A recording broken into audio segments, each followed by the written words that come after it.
Այդ մասին գիտի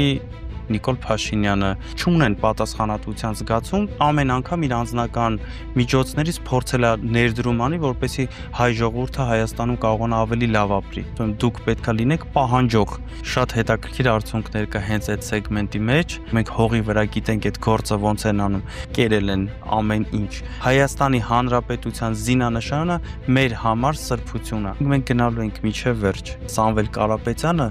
մեծ բան է փոխելու։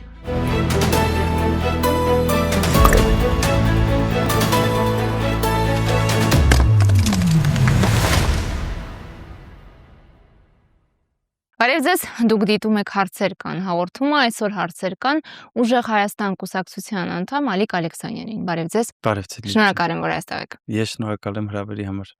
Վերջերս նշել եք, որ սպասվող ընտրությունները ոչ թե սովորական ընտրություններ են, այլ ճակատագրական են Հայաստանի համար, մեր ժողովրդի համար։ Շատ լավ։ Այդ դեպքում արդյոք մթնոլորտը դրա մասին է։ Ընտրություններին քիչ ժամանակ է մնացել, քաղաքական ժամանակը ավելի կարճ է, այլ չափում ունի քաղաքական ժամանակը։ Արդյոք դուք որպես ուժ, որը ըստ տարբեր հարցումների ընդդիմության առաջատարն է եւ նաեւ ձեր ներկայացրած սոցհարցումներով շրջանցում է Նիկոլ Փաշինյանին, անում եք բավարար քայլեր, որպեսզի համապատասխան մթնոլորտ ստեղծեք, ճակատագրականի մթնոլորտ ստեղծեք եւ մոբիլիզացնեք թե հանրությանը, թե իհարկե նաեւ քաղաքական դաշտին, ընդդիմադիր հատվածին իհարկե։ Շնորհակալ եմ հարցի համար, Լիլիթ ջան։ Այս ժամանակահատվածում, ինչ մենք ակտիվ շփվում ենք մեր հայրենակիցների հետ, հավաստիացնում եմ, որ այդ մթնոլորտը կա, բայց ամեն ինչից անկախ արվում է մեծ աշխատանք իրականությունը ցույց տալու եւ այն մարդիկ, ովքեր որ դեռ չեն գիտակցել ինչքան ճակատագրական ժամանակահատվածում ենք ապրում մեր հայրենիքի համար եւ մեր ազգի համար, փորձում ենք բացատրել փաստերով, ինչ խնդիրներ ունենք եւ ինչ խնդիրների առաջ են կանգնած եւ ինչ է մեզ սպասվում, եթե չլինեն հայրենիքում փոփոխություններ։ Հավաստիացնում եմ, որ մեր հանրության բավականին մեծ մաս շատ լավ գիտակցում է, թե այս իշխանությունները այս ժամանակահատվածում ինչքան են տարել կործանման մեր հայրենիքը եւ բավականին լավ գիտակցում են, թե մեզ ինչ է պետք եւ ինչ գործողությունների արդյունքում կարող ենք ունենալ։ Շփումների արդյունքում շատ տարրական ուղղակի ֆիքսում ենք խնդիրները, ընդհանուր հայտարարի են գալի, թե իրական ինչ խնդիրներ ունենք եւ ներկայացնում ենք մեր տեսլականն ու մեր հստակ քայլերը, թե ինչ ենք առաջարկում եւ ինչ ենք անելու հունիսի 8-ից հետո։ Ինչու ես այս հարցը տվեցի, ես իհարկե հետևում եմ ձեր քարոզչական հոլովակներին, տեքստերին, խոսույթին։ Դրանցում մի հետաքրքիր շեշտադրում կա, Սամվել Կարապետյանի հաղթանակը դուք արդեն որպես կատարված իրողություն եք ներկայացնում։ Իհարկե սա վստահության մասին փաստող տեխնոլոգիա է քաղաքական, բայց ցավալի է նաև այն, որ այս տարիներին, վերջին տարիներին այդ գործիքը արժեզրկվել է, հա, երբ արդեն ներկայացվել է մի իրողություն իբրև հաղթանակ, բայց մենք ունեցել ենք ճիշտ հակառակ պատկերը։ Եվ մյուս կողմից, երբ դուք դա արդեն ներկայացնում եք որպես կատարված իրողություն, հա, հաղթանակը, հնարավոր չէ, որ սա կարող է բացասական ազդեցություն ունենալ մարդկանց մասնակցության մոտիվացիայի վրա, որովհետև եթե տեսնում են, որ դա արդեն իրողություն է եւ հավատում են, որ դա արդեն իրողություն է,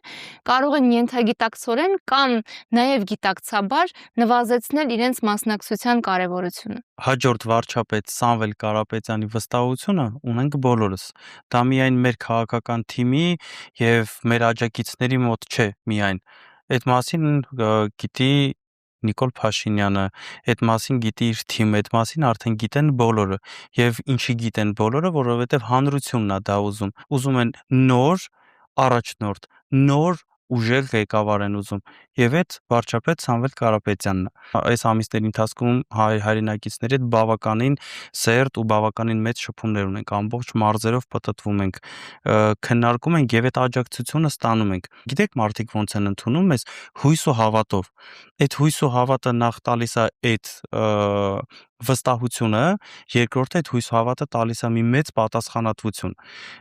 Պատասխանատվության մասին խոսելիս ես կարամ խոսամ պատասխանատվության մասին, որովհետև իմ անցյալը թույլ է տալիս, որ ես խոսեմ պատասխանատվության մասին, որովհետև ես պատասխանատու մարդ եմ։ Մեր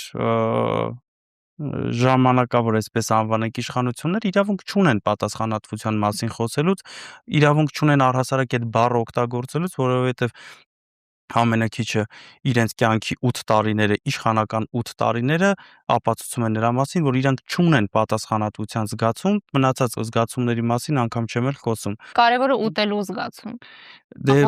Ախորժակ ունեն եւ իրանք չեն բավարարվում։ Մեծ ախորժակով եկել են, առհասարակ մարդ, որ ախորժակով նստում է ինչ-որ մի բան ուտելու, մի շատ կարճ ժամանակ հետո բավարարվում է։ Իրանց մոտ ուտելուց ավելի շատ ախորժակը բացվում։ Եվ դա ուղիղ եւ փոխաբերական իմաստով։ Ես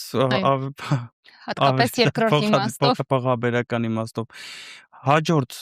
վարչապետ Սամվել Կարապետյանի անցյալը, Սամվել Կարապետյանի 30-35 տարիների գործունեությունը Հայաստանի Հանրապետությունում մենակ որ վերցնենք, շատ բաների մասին է խոսում։ Մեր ժողովրդին ու մեր հողն ու ջուրը Սամվել Կարապետյանը այնքան է սիրում, որ այս տարիների ընթացքում իր գործողությունները դրա մասին խոսել են, ներդրումային ծրագրերը, բարեգործությունները եւ այլն եւ այլն։ Սամվել Կարապետյանը երբևիցե որևիցե մի բանի ակնկալիք չի ունեցել։ Այդ սիրուց ժողովրդի սոցիալական վիճակը լավացնելուց, ժողովրդի ապրուստը լավացնելու ցանկությունից դրդված ամեն անգամ իր անձնական միջոցներից փորձել է ներդրում անի, որպեսզի հայ ժողովուրդը Հայաստանում կարողանա ավելի լավ ապրի։ Այս ժամանակահատվածում կլինի իր խորհուրդներով, կլինի իր գործողություններով, կլինի օրինակով փորձել է այնպես անի, որպեսզի համակարգը կարողանա առողջանա, համակարգը աշխատի։ Եվ ինչպես տեսանք, եկավ այն պահը, երբ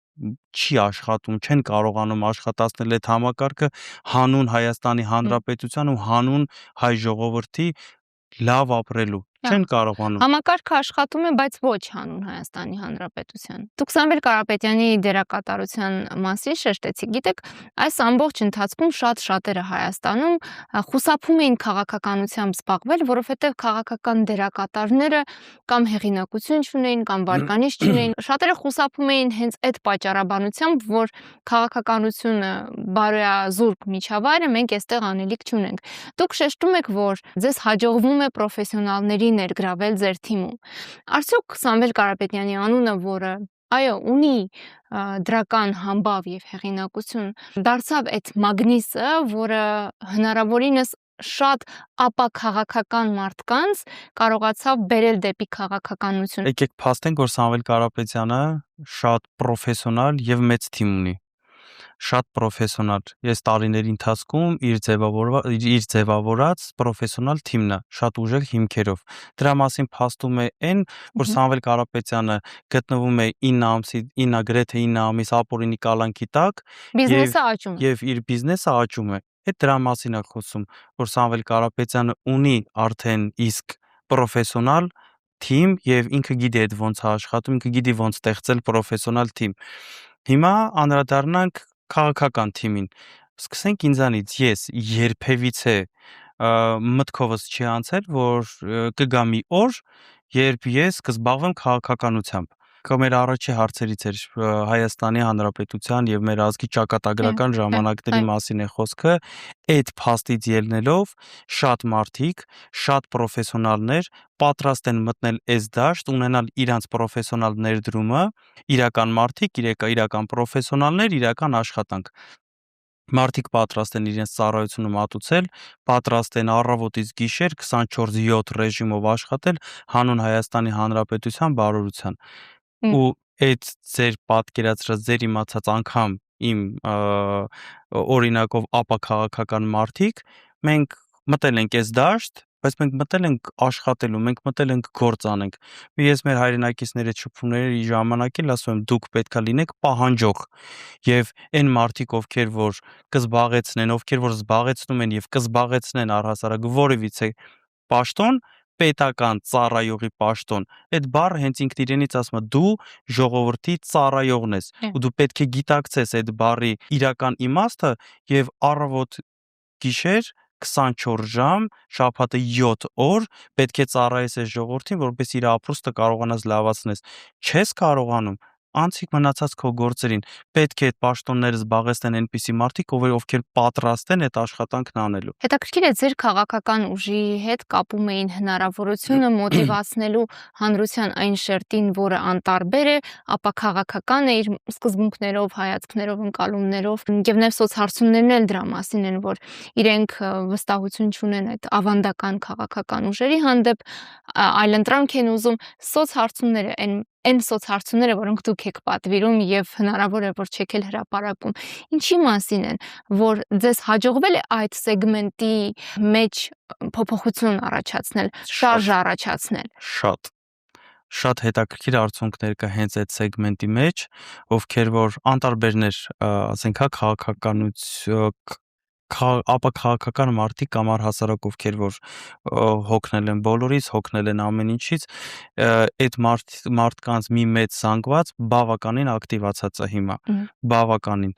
եւ քննարկումներն էլ երբ շփվում ենք մարդկանց հետ, իրանք ասում են, որ իրանք երբևիցե հետաքրքրություն չեն ունեցել, որովհետեւ process-ի մասնակից չեն եղել, չեն հավատացել, չեն սիրում, չեն հավատում, տարբեր ամեն մեկը իր պատճառաբանությունն ունի։ Մենք խոսում ենք մեր մասին,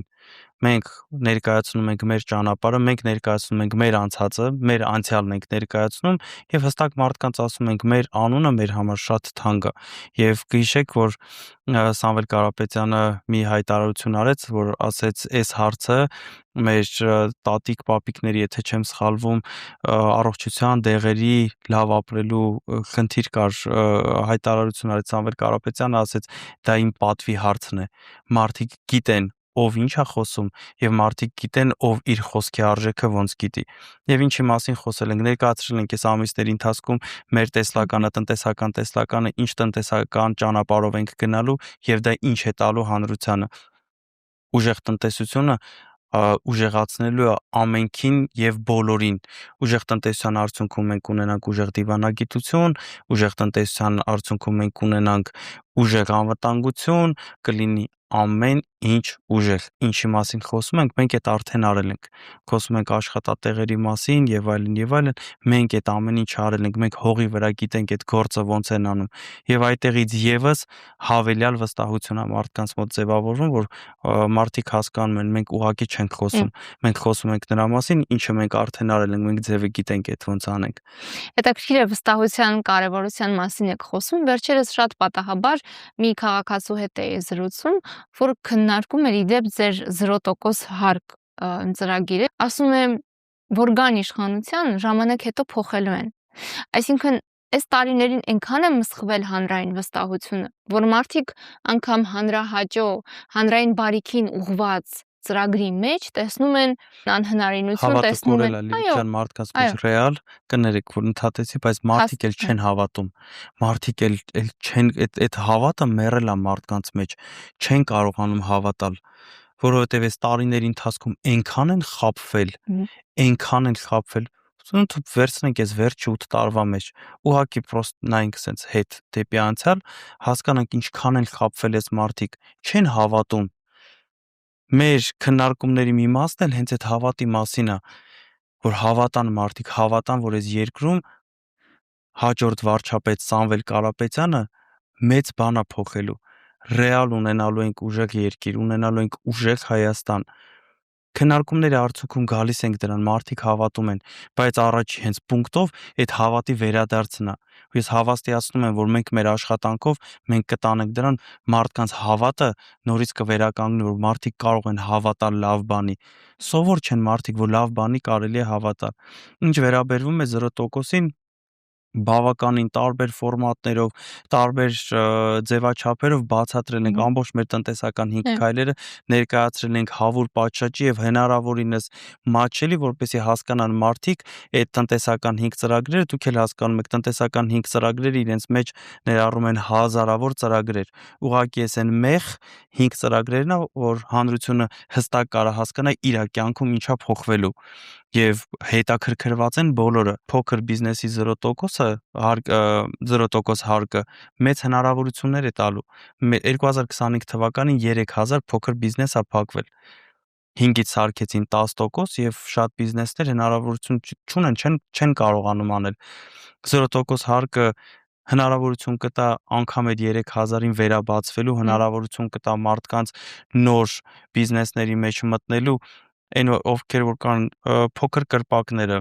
ավտոլվացման կետերը, փռերը, վարսավիրանոցները, միջև 115 միլիոն դրամ շրջանառություն ունեցող կազմակերպություն փոքր բիզնես է։ Ընդհանուր վերցնենք, որ հիմա 100 միլիոն շրջանառություն ունեցող կազմակերպությունը հարկավճարում տարեկան 10 միլիոն դրամ։ Ուղղակի ամեն մարդ իր վրա վերցնի, այդ 10 միլիոն դրամը մնում է իր տանը։ Կուզի իր տան վրա կծախսի, կուզի բիզնեսում հավելյալ ներդրումներ կանի, կուզի երկրորդ բիզնեսը կբացի, դա իր որոշումն է։ Ամենակիչը այդ որոշումը ուժի մեջ մտնելուց հետո ամենակիչ ինքն իր տունը ավելի լավ է պահելու։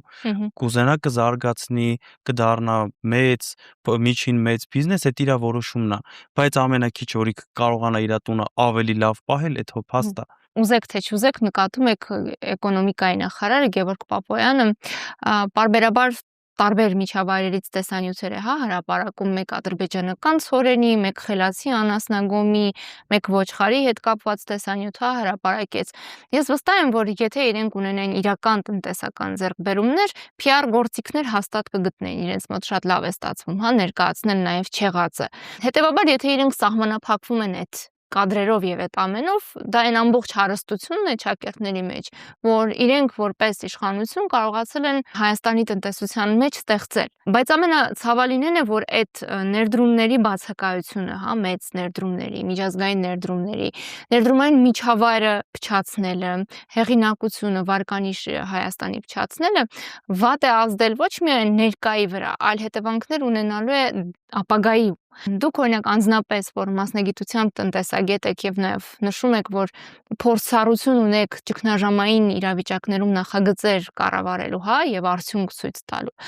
Դուք իսկապես տեսնում եք հիմքերը ու հնարավորությունները այս ճգնաժամային իրավիճակից դուրս գալու եւ արդյունք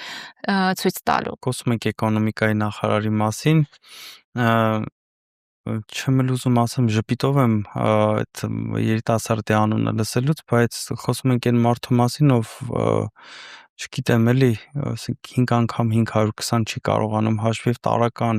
տարական գիտելիքների բացակայություն կա այդ երիտասարդի մոտ եւ զբաղեցրած իր պաշտոնը կներեք արտահայտությանս համար իր հակով չի կարած բացարձակապես եւ բոլորս շատ վաղուց հասկացել ենք, որ այդ մենք չենք կարա նմանատիպ մարդկանց վստահենք մեր երեխաների ապագան, մենք չենք կարող այդ մարդուն վստահել, որ այդ մարդը էկոնոմիկայի նախարար պետք է աշխատի եւ որ մեկին վստահենք, որ իրեն գրեթե ոչ մեկին։ Ես ես հավաստիացնում եմ, որ ԿՊ-ի ներսում էլ կան պրոֆեսիոնալ մարդիկ։ Ես անձամբ ճանաչում եմ ոմանց, այնտեղ էլ կան պրոֆեսիոնալ մարդիկ։ Ես հավաստիացնում եմ, որ ԿՊ-ի ներսում էլ հոգնած մարդիկ կան, ուղղակի տարբեր պատճառներով միգուցե չեն կարողանում բարձրաձայնել։ Դուք երկխոսելու ուղիներ փնտրում եք իրենց հետ։ Ես չեմ փնտրում երկխոսելու ուղիներ, բայց բազմիցս հայտարարել ենք եւ հիմա եւս հայտարարում եմ, որ մեզ համար կարևոր մի քանի բան հայրենասեր մարդ լինի, պրոֆեսիոնալ մարդ լինի եւ պատրաստ լինի իրական ծառայել հանուն Հայաստանի Հանրապետության եւ հայ ժողովրդի։ Ով ուզում է լինի պատրաստ ենք նստել քննարկման։ Ինչ վերաբերում է Հայաստանի Հանրապետության ապագա վարչապետ Սամվել Կարապետյանի վերցրած ճանապարհին եւ տեսլականին, թե ինչպես են կառավարելու այս ճգնաժամային իրավիճակը, ես հավաստիացնում եմ, որ այն տնտեսական ճանապարհը, որ մենք հիմա վերցրել ենք եւ ներկայացնում ենք հանրությանը, բարդ ճանապարհ է, բայց Մարսելի ամենայն դեպս մեզ համար, որովհետև գիտենք այդ ոնց պետք է անենք, բարդ է նրա համար, որովհետև կներեք կերել են ամեն ինչ, քանդել են ամեն ինչ։ Ես իմ տեսանյութերում մի քանի անգամ ուղիղ խնդրել եմ, ասել եմ 8 տարի քանդել եք, խնդրում եմ մի քանի ամիս համբերեք, ելի մի քանդեք, գոնե մի բան թողեք, կգանք, արագ կհասկանանք ինչ ենք անում եւ կկառուցենք ու կգնանք առաջ։ Ինչ վերաբերվում է ներդրումներին, ինչ վերաբերվում է առհասարակ Հայաստանի Հանրապետության վստահությանը, ես հավաստիացնում եմ, որ Սամվել Կարապետյանի, ապագա վարչապետ Սամվել Կարապետյանի լինելը արդեն իսկ մեծ վստահություն է վերադարձնելու Հայաստանի Հանրապետությանը։ Սամվել Կարապետյանը